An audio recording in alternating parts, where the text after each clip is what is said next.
அடி வாங்குற கல்லு தான் சிலையாகும்னு பெரியவங்க சொல்லுவாங்க. ஆனால் நான் என்ன சொல்வேன்னா, சிலையாகிற கல் எல்லாமே கருவறைக்கு போதான்னு கேட்டால் கிடையாது.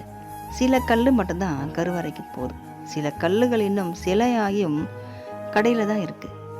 அந்த சிலைகளுக்கும் காலம் நேரம் இதெல்லாம் வர வேண்டியதாக இருக்குது. அதெல்லாம் வந்தால் தான் கடவுளான ஒரு சிலை கூட கருவறைக்கு போக முடியுது.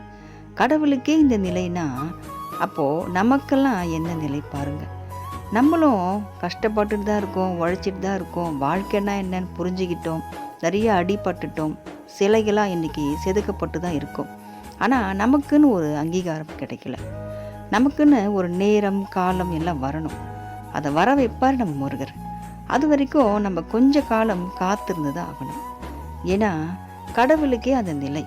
அப்போது நமக்கெல்லாம் காத்திருக்கிறதுல கொஞ்சம் தப்பு இல்லை. கர்மாக்கள் என்ன பண்ண முடியும்? நம்ம காத்திருந்து தான் ஆகணும். நேரம் காலம் வர வரைக்கும் அந்த கடையில் இருக்க சிலை மாதிரி நாமும் வேடிக்கை பார்க்கப்படுவோம், விமர்சிக்கப்படுவோம்.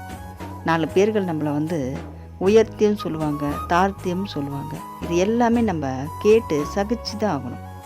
கொஞ்ச நாள் நமக்கு ஒரு காலம் நேரம் வர வரைக்கும் அந்த நேரம் காலம்லாம் நமக்கு நிச்சயமாக வரும். ஏன்னா நாமும் நிறைய அடி வாங்கிட்டோம்.